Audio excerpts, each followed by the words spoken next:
Qaraqalpaqtың балалары бірден ап қашып кетпейтініне көзіңіз жетті ғой. Yaramga tuz sepmang. Qoraqalpoq yigitlari judayam samimiy, yaxshi do'st bo'ladigan yigitlar. Мәселен, жәмиде белсенді болып жүрген жастар сабағын tashlab qo'yadi. Nima uchun deganda u yoshlikdan shakllanadi. Kurdik biz, gurtuk. Mix qilib yashayapmiz. Qanday ajoyib. Turmushdagi o'rtog'im dadamga o'xshaydigan yigit bo'lishini xohlayman. Va shu yerda qolmoqchiman.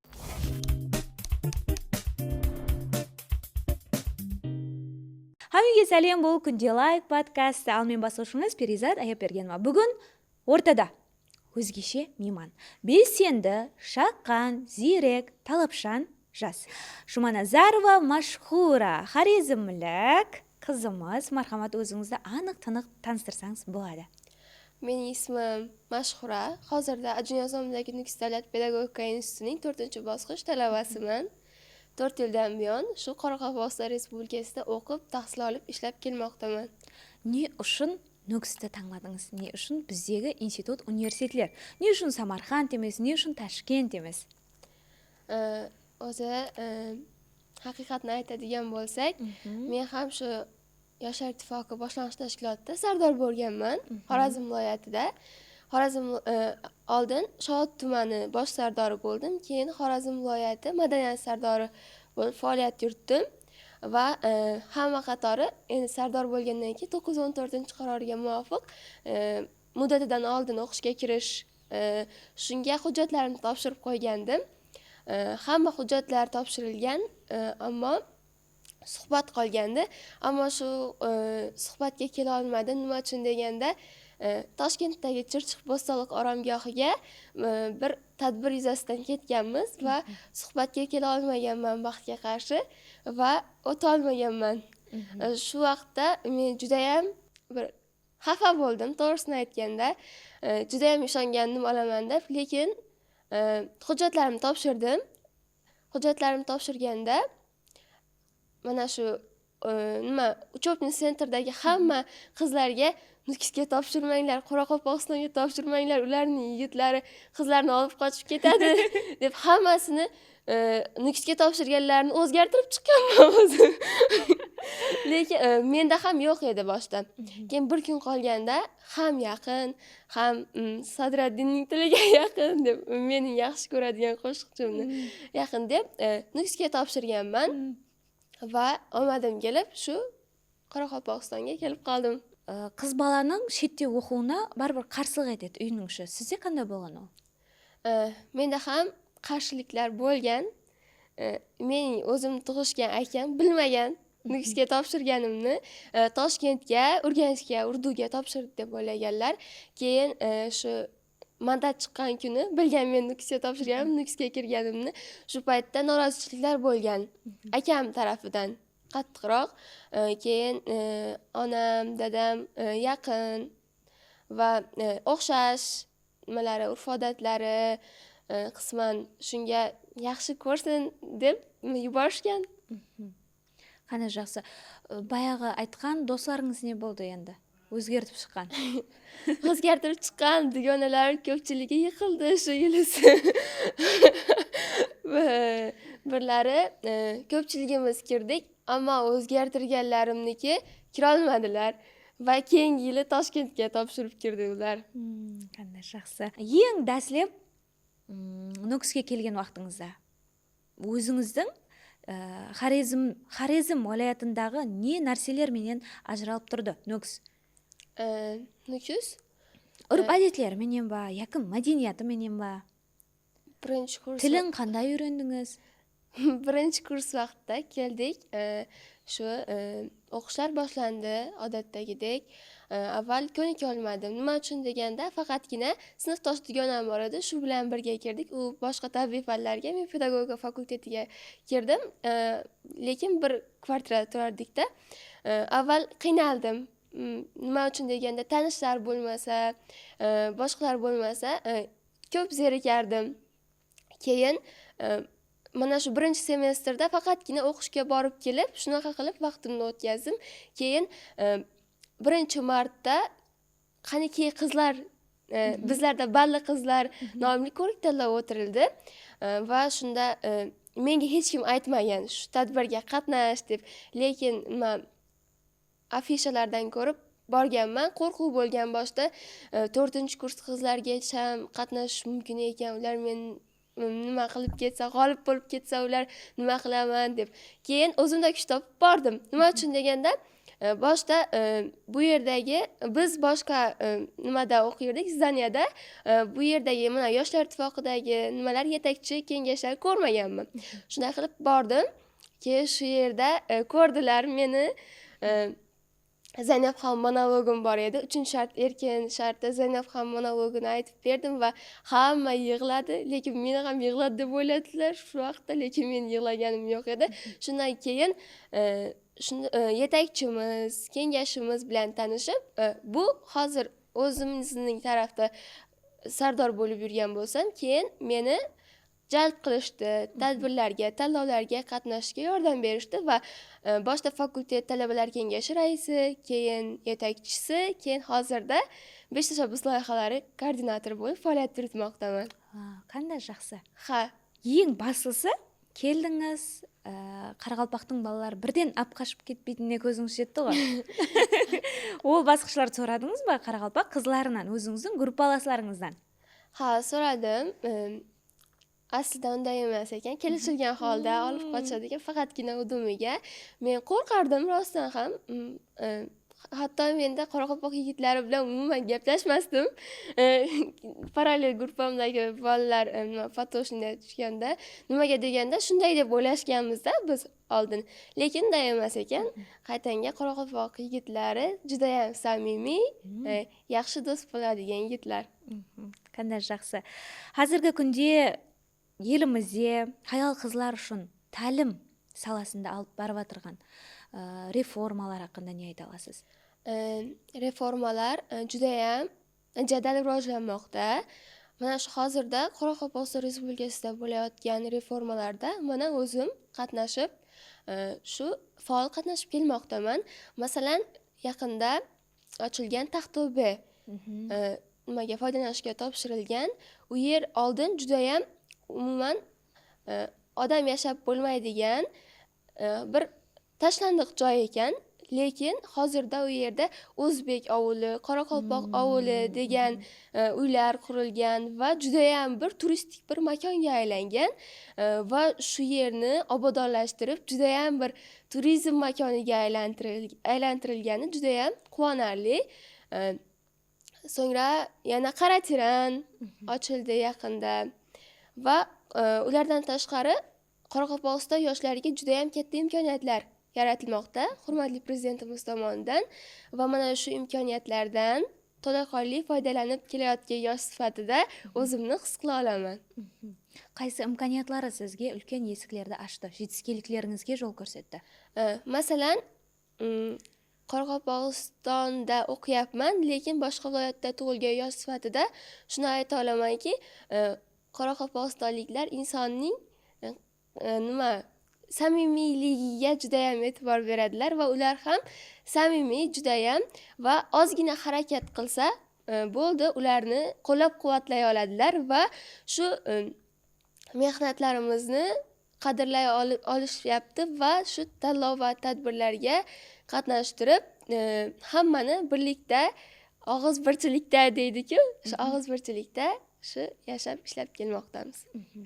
Yetishganlikka yetishgan inson sifatida, hozir jamiyatingizda tenglishlaringiz qatorida aldilaudasiz. Ani sonday inson bo'luga, sonday student jaz bo'luga nelar turtki bo'la oladi? Kitoblarmi yoki o'zingizga harakatmi?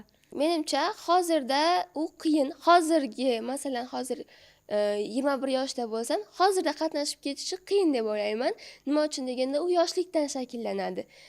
Masalan, menda nima uchun deb o'ylayman?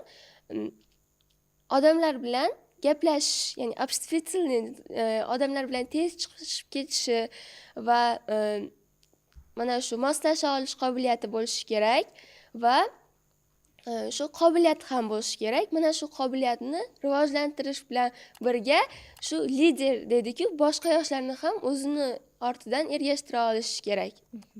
Shu xislatlar bo'lsa, shu muvaffaqiyatlarga erisha oladi. Әлбетте, бірақ жетістікке ерісудің сондай бір белсенді жастар қатарына қосылу ешқандай жас шекленбейді демекшімін да. Қалеген жаста, қалеген недегі дәрежедегі жастар қатынасып, әрқилы таңдауларға өзінің жәмиеттегі өзінің белсенді орнына ие бола алады. Институтты тамамлағаныңыздан кейін сіздегі мақсат қандай? Өзіңіздің вилаятыңызға қайтып кетесіз ба, яки осы жақта қандай да бір жойбарларды әмелге асырасыз ба? Xudo xohlasa, o'qishni bitirgandan so'ng magistraturaga topshirmoqchiman. Осы жаққа Nukusga? Ha, o'zimizni shu hozir o'qiyotgan, tahsil olayotgan Chimyon Osmonidagi Yuksak pedagogika institutining shu umumiy pedagogika yo'nalishiga magistratura bo'limiga topshirmoqchiman. Va shu yerda qolmoqchiman. O'qib. Оқуда ham jamiyatda belsendi bo'lуда nelarga e'tibor beru kerak? Ham o'qishda, ham jamoat ishlarida. Masalan, jamiyatda belsendi bo'lib жүрген жастар сабағын таслап қояды, оқымайды деп айтады. Олар тек со jamiyatda ракурсының бәрі сода болады деп айтады. Ал sizlarda qanday? Shu o'qishda ham jamoat ishlarida faol bo'lib yurgan yoshlarda asosan disiplina, tartib, qoida bo'lishi kerak. Nima uchun deganda, faqatgina tanlov va tadbirlar bilan ham cheklanib qolmay, o'zining o'qishiga albatta davomatini ham 100% qilib, o'qishlarini ham shu yaxshi o'zlashtirgan holda keyingi vaqtlarida jamoat ishlarida faol bo'lishlari kerak. Nima uchun deganda, ham ikkalasi ham bir tartibda bo'lishi kerak. Nega imonni o'sha pedagogika fakultetini tanladingiz? Yaramga tuz sepmang deyman. Voy nimaga? Aslida men 5-sinfdan buyon adabiyotga o'shaniga mehrim tushgan. Ona til va adabiyotdan olimpiadalarga, ko'rik tanlovlarga borib, shu men tilshunos bo'laman deb yurardim. Va birinchi blokimiz ona til va adabiyot, ikkinchi blokimiz tarixdan tayyorlanganman. Keyin 11-sinf vaqtimizda 3 oy qolganda bizning ikkinchi blokimizga ingliz tilini qo'yishgan va shundan keyin mening birinchi asosiy tayyorlanayotganim pedagogika yo'nalishiga topshirganman. Asosiy tayyorlayotganim ikkinchi blok, tarix esa birinchi blok bo'lib ketgan va baxtga qarshi pedagogika yo'nalishiga topshirganman. Lekin afsuslanmayman. Nima uchun deganda, har bir ishda bir xayr bor deganlaridek, agarda men filologiya fakultetiga topshirganimda shunday yaxshi do'stlarga, bir samimiy bir mana shu kollektivga va yaxshi ustozlarga ega bo'lmasdim. Hozir esa taqdirimdan xursandman. Albatta, har bir ishda bir xayr bor deydi-ku. Qanday yaxshi. Eng birinchi hozir yotoqxonadasizmi yoki kvartirada? Kvartirada yashaymiz. Kvartirada necha qiz bo'lib turasiz? Kvartirada hozir 2 xonali kvartirada 8 qiz bo'lib yashaymiz. Urf-odatlarga mos ovqatlar, asxona жұмыслар qanday bo'layotir? Masalan, sizning viloyatingizda baribir boshqacha tag'amlar, al bizlardagi ovqatlarмен solishtirganda o'rganuvingiz qanday bo'lgan? Hozirda shu Qoraqalpog'istonga kelib tatib ko'rgan eng tansiq taomlarimdan biri bu 5 barmoq taomi. Juda ham kurdik. Ha, Kurdik emas, gurtuk. Gurdik. 5 barmoq qisqasi. Shu ovqat juda ham yoqdi va retseptini Qoraqalpoq dugonalarimdan eshitib, bilib, o'rganib oldim va uydagilarga ham pishirib beraman. Keyin jugeri kurdik degani, ha, shunday bor ekan. Shu ham Qoraqalpog'iston milliy taomlariga kiradi ekan va juda ham og'izda eriydigan va juda ham bir mo'jizaviy ta'mga ega. Og'izda eriydigan, jig'ildonni qaynatadigan. Albatta. Bu yerda esa Qoraqalpoq dugonalarimga bizning tuxum barak mashhur taomlarimizdan tuxum barak ovqatini retseptini o'rgatganman. Shunaqa qilib haftaning o'rtasida Qoraqalpoq milliy taomlari, haftaning oxirida Xorazm milliy taomlari mix qilib yashayapmiz. Qanday ajoyib. Endi институт университетке улма жоғары оқу орнына тапсыратығын жаслар үшін не айта аласыз теңдесілеріңізге? Hamma yoshlarga harakatdan hech qachon to'xtab qolmaslikni tilagan bo'lardim. Nima uchun deganda, inson o'z ustida qanchalik ishlasa va shu ishlab borsa, shuncha mehnat qilsa, shunga yarasha mukofot oladi va hech qachon bir joyda to'xtab qolmaslikni va o'z ustida ishlashini va oilasini qadrlashlarini tilab qolgan bo'lardim. Chunki vaqt g'animat. Albatta, dұрыс айтасыз. Мемлекетimiz тарапынан сондай бір бұл имканият жаслар үшін ең қолайлы имканиятқа айланды. Мәселен, сіздің viloyatda turib Nukusga kelib арқайын оқи алатыныңыз. Егер ол имканият болмағанда, сіз қаққа тапсыратын едіңіз? To'g'risi, men bu narsani umuman o'ylab ko'rmagan ekanman.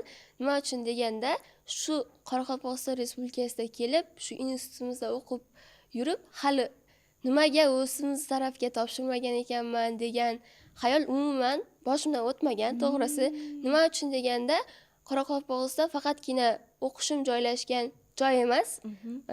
U yerdagi do'stlarim, ustozlarim va bir mehrli bir o'rtam borligi uchun yaxshi ko'raman. Qalbingiz shahriga aylangan. Ha, albatta. Hozir ham ketkim kelmaydi-da. Agarda do'stlarim bilan ham gaplashib o'tirganda, men bitirib ketgandan keyin ham kelib turaman men. Xudo xolasa deb gaplashamiz. Qanday yaxshi. Va shuni tushunib yetdimki, inson qayerda yashashidan qat'iy nazar, u yerda bir-biriga bo'lgan mehr, hurmat bo'lsa, insonlarni bir maqsad ostida birlashtira oladi. Albatta. Qanday yaxshi. Etim jimirlab ketdi. Al hozir bo'lsa, eng birinchi sol sizning jamiyatda, institutingizda belsendilikka yo'l ochgan Zaynab monologini eshitgimiz kelib o'tir. Demak, hozir mashhuradan Zaynab monologini eshitamiz. Marhamat. Obrazga kirib oling. Otabegim, mehrim ortib bo'yningizga osilsin. Mendan osa o'zni tortingiz begim. Begim, kechalari kelib bir xabar olmaysiz. Qaylarda tunaysiz jon begim. Shunda ham yurak bor demaysiz. Nahot dardlarimni tinglamas hech kim. Begim deng, gulim deng. Hech bo'lmasa cho'rim deng begim. Kumush ikkimizni ko'ring deng begim. Uyingizda hech kimlikdan to'yib ketdim. Balo otash bo'lib kuyib ketdim. Alanga olmoqda mening vujudim. Bugun Marg'ilondan Kumshoy kelar. Yo'q, kelmangiz jon begim, so'zim olmaydi. Men kundoshga chidayman, qalbim chiday olmaydi. Zaynabni ham bir eslang, ishq sharobin ichgan on. Men bolishni quchganman, bek kumushni quchgan on. Haydamangiz, mayli. Ketaman. Marg'ilonga qaytingsiz. Meni so'raganlarga mendan salom aytingsiz. Zaynab endi telbading, ishq qo'yida devona. Baxt ko'rmagan kulbading, yurak bag'ri chilpora. Faqat itarmangiz ko'ksimdan. Ko'ksim ilma teshikdir. Men kechganman o'zimdan. Qalbim bo'sh beshikdir. Otabegim, mehrim ortib bo'yningizga osilsin. Mendan osso o'zni tortmangiz begim. Bu hammamizga ma'lum Abdulla Qodiriyning O'tga romanidagi Zaynab va Kumushning mojarolari haqida. Bilmadim, YouTube platformasidan qarab, o'zim izlanib, shu menga o'xshagan yosh ijodkorlar talqin qilgan ekan, men ham shulardan ta'sirlanib yod olganman. Qanday yaxshi. Hozir 4-bosqich talabasisiz. Endi har bir qizning manglayini yazgan o'zining vaqt soati bo'ladi. 3-4-bosqichlardan turmush degan sol bir darvozani erta ochadigan yoki o'z vaqtida ochadigan, vaqt soati kelgan vaqtda ochadigan qizlarimiz bor. O'zingizga bag'darlangan o'ylaringiz haqida bo'lsa olasizmi? Turmush haqida. Turmush, oila judayam bir nozik masala va muqaddas dargoh. Nima uchun deganda erta qaror qilib bo'lmaydi. U tanlagan insoningiz butun umr birga yashaydigan va sirlaringizni, dardlaringizni, vaqtida quvonchlaringizni bo'lishadigan inson. Siz to'g'ri aytyapsiz. Ko'pchilik qizlarimiz shu o'qiyotgan vaqtda 3-4 kurslarda turmushga chiqishadi. Hozir judayam 2006-2007 yil qizlarimiz ham turmushga chiqishyapti va mening fikrim, inson qachongina o'ziga sevgi, muhabbat deb aytishadi-ku, menimcha sevgi bir-biriga azor berish emas, bir-biriga malham bo'lish deb o'ylayman. Va inson qachongina o'zini tushuna oladigan, dardlarini ham, quvonchlarini ham bo'lisha oladigan, vaqtida do'st, vaqtida qadrdon, vaqtida yor bo'ladigan inson uchratganda, shunda bir imkon berib ko'rish kerak deb o'ylayman. Shaxsan men dadamga o'xshaydigan insonni xohlayman. Nima uchun deganda, shu biz sevgi va mehr atmosferasida o'sgan qizman. Va onamga qiladigan g'amxo'rliklari, sevgisi judayam qadrlaymiz oilaviy va shu agarda Xudo xohlasa turmushdagi o'rtog'im dadamga o'xshaydigan yigit bo'lishini xohlayman. Har bir qiz farzand deb aytsamda qateleskenlik bo'lamanda, sebebi jamiyatda o'zlarining qizlarına ulgu bo'la olib o'tirgan akalar az. Har bir aka o'zlarining qizina sonday bir kumir bo'la oladiganday bo'lib, qizlarına tarbiya bersa qanday yaxshi. Жаңа aytdingiz. Zaynab monologin, ya? Men 4-5 yil oldin o'tgan kunlar romanni o'qigan kezimda басымda nega degan so'rovlar aylanadi-da. Al siz mына monologni yad algan vaqtingizda, yad almasdan burun o'qigan vaqtingizda o'yingizga ne kelgan? Hozir masalan 4 yil, necha yil oldin yadladingiz? 1 yil oldinmi? Yo'q. 4 yil oldin. 4 yil oldin. 11-klass kezimda. 11-klass kezingizda yadladingiz. O'tgan kunlar romanini inson har yoshda o'qisa, har xil shumaq chiqaradi. Har xil nima fikr va o'y chiqaradi o'ziga. Masalan, kichkina vaqtimizda yosh kitobxon tanlovlariga qatnashganmiz, faqatgina o'qish uchun, bilish uchun o'qiganman va shu paytlari 11-sinf vaqtimda ham o'qigan vaqtimda Zaynabni qoralovchi edim. Nimaga bilardi-ku ayoli borligini, nima uchun turmushga chiqdi, ayb o'zida deb. Lekin hozir Zaynabni qoralamayman. Nima uchun deganda, pichoq so'yilgan yerda Zaynab edi. Va oxirida juda ham ta'sirlanganman va Abdulla Qodiriyning o'zi ham shu asarni yozayotgan paytda qichqirib yuborgan xonasida. Oyisi kelib, nima bo'ldi Abdulla deb so'raganida, men kumushimni o'ldirishdi deb aytishgan va juda ham ta'sirli chiqqan bir nostalgiya va bebaho asar. Men hozirgi kunda aytadigan bo'lsam, Zaynabni qoralamagan bo'lardim. Nima uchun deganda unda ham ayb yo'q. Men asosiy qoralovchi Otabek deb o'ylayman u yerda. Erkaklarda. Otabek deb o'ylayman. Albatta, tenglishlaringizga, yoshlaringizga usunsiz yeta oladigan kitoblaringiz qatoriga qaysilarni kirgiza olasiz? O'zim sevib o'qiydigan asarlarim Abdulla Qahhorning hikoyalarini yaxshi ko'raman va nima uchun deganda Abdulla Qahhorni o'zbekning Chexovi deb atab qo'yishgan. Nima uchun Chexov bilamiz, Durdona asarlari yaratgan. Abdulla Qahhor asarlarini va O'tkir Hoshimovning Daftar hoshiyasidagi bitiklar asarini tavsiya qilgan bo'lardim. Nima uchun deganda, u O'tkir Hoshimovning o'zining hayotidan kelib chiqqan holda u yerda didaktik asar, pand nasihat ruhida yozilgan. U yerda insonni hayotda kerak bo'la oladigan juda ham yaxshi nasihatlar mavjud va yana jahon adabiyotidan Jorj Orwellning Molxona asari juda ham hayotdagi insonlar va nima judayam ta'sirli qilib yozilgan va o'zimning sevib o'qiydigan asarim Xudoyberdi To'xtaboyevning Qiz talashgan o'smirlar asarini hatto 3 marotaba o'qiganman. Judayam Arziydi. ha, o'smirlik yoshidagi yigit-qizlarning bir-biri bilan sevgi mojarolari, romantik asar. Tavsiya bergan bo'lardim. Qanday ajoyib. Ta'lim yoki texnologiya sohasida qaysi joybarlar sizni qiziqtiradi? Ta'lim va texnologiya tashabbuslarida menga joybarlari deganda proyektlari Mirzo Ulug'bek vorislari ko'rik tanloviga qiziqyapman hozirgi davrda va hozir bu yilgi bosqichda qatnashib ko'rmoqchiman. Nima uchun deganda bizning institutimizda Alfiya Mangeldiyeva, Zilola Lokova degan tengdosh qizlarim bor. Har yili qatnashib faxrli o'rinlarni egallab kelishmoqda va men ham mana shu innovatsiya, IT yo'nalishlariga qiziqqan holda mana shu bu yil Mirzo Ulug'bek vorislari ko'rik tanloviga qatnashmoqchiman. Qanday yaxshi.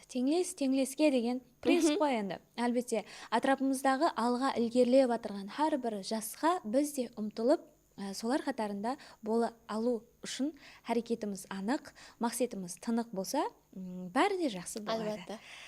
Mashhura, qanday qiziq voqealar bo'lib o'tgan, masalan, hozirgi shekam endi o'sha Nukus qalasindasiz, kanikulda borib turasiz, sessiyalarda bo'lgandan keyin. O'sha Nukus qalasida qanday qiziq voqealar bo'ldi studentlar arasida? Sizni tang qaltirgan voqealar bo'ldimi? Yoki tang qaltirgan qandaydir bir gaplar, Gap yoki nima emas, voqea. Bizda Xorazmda nima marshrutlarga minganda pulni tushayotgan vaqtda berishadi-da. Bu yerda birinchi kursda kelib marshutga mindim. Hamma menga bunday hayron qilib qarab o'tirishdi-da. Nimaga menga bunday qilib qarayaptilar deb o'yladim. O'sha aqshangni ber deb aytishdi shu paytda. Keyin berdim. Nimaga unaqa qilishdi deb keyin ikkinchi martalab minganimda bu yerda marshutda mingandan darrov srazi pulni berishar ekan.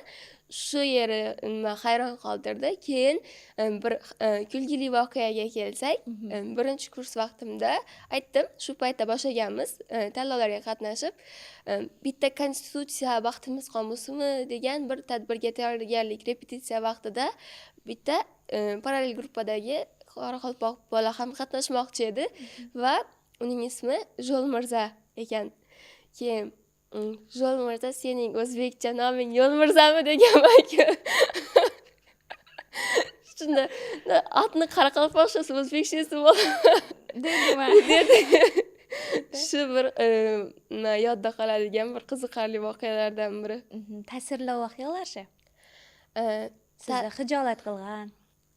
Xijolat qilgan emas, unday holatlar umuman bo'lmagan. Nima uchun deganda, hamma bir mehrli, bir chiroyli bir atmosferada o'qiyapmiz. Unaqa xijolat qiladigan voqealar bo'lmagan, ammo ta'sirli voqealar bo'lgan. Nima uchun deganda, baribir inson o'ylaydi, hozir uy tarafimda emasman-ku deb o'ylashlari mumkin.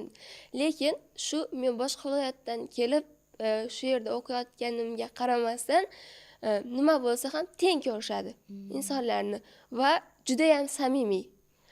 Bular mana shu hozirda ishlab kelayotgan kollektivimiz, Enyas Qasimov, Ruslan Sotimuratov boshliqlarimiz, ya'ni yoshlilarimiz demasa, juda ham samimiy insonlar va o'z singillardek ko'rib muomala qilishadi va qo'ldan kelgancha yordamlarni ayashmaydi. Do'stlarimiz ham xuddi shunday, xuddi bir oiladek bo'lib ketganmiz. Agarda bir kun kelmasa, darrov qo'ng'iroq qilib, nima bo'ldi, nimaga kelmading deb hol-ahvol so'rab, ko'z tegmasin. Juda ham oqibatimiz yaxshi va men hamisha shukr qilaman va bir ta'sirlanaman shunday bir insonlar orasida o'qib ishlab kelayotganimdan. Qanday ajoyib. Menda har doim shukr etadiganim, O'rta Osiyo ellarining biri O'zbekiston, Qoraqalpog'iston, Buxorosi bo'lganima. Ko'p aytamiz, chet ellar rivojlanyapti. Yevropa mamlakatlari sonday darajaga yetyapti. Nega bizda unday debni? Durust rivojlanyaptirgan chiqar, texnologiyalar rivojlanyaptir, biroq bizlardagi munosabat, bizlardagi og'izbirshilik, bizlardagi bir-biriga bo'lgan silasiq, шырын сөзлік ешбір мемлекеттен Yok. таба алмайсың. Сол бір жылулыққа мехрің түседі да, сол бір жылулықты қайсы мемлекетке барсаң да сағынып жүресің. Машхура, уақытыңызды ажыратқаныңыз үшін, ажайып инсайтлар, монологлар үшін, жағымды сәубет үшін рахмет. Біз сізбенен қошласпаймыз, әлбетте. Және де сол бір тұрмыс басқышларында, тұрмыс есіклерін ашқаныңыздан кейін келілік дәуірлеріңізді аз етіп айтып беріп отыратұғындай және мазалы сәубетлерді күтіп қаламыз. Siz uchun ham albatta ulkan rahmat. Shu talabalik oltin davrimizni juda ham qiziqarli va unutilmas onlariga bir ulashingizni qo'shganingiz uchun rahmat. Рахмет. Бұл күнделайт подкасты Хаял қызлар үшін Хаял қызлар күнделігінен сөз етуші подкаст еді. Социал тармақларымызға ағза болың, YouTube каналымызға подписка басып қойың. Қош сау, саламат болың.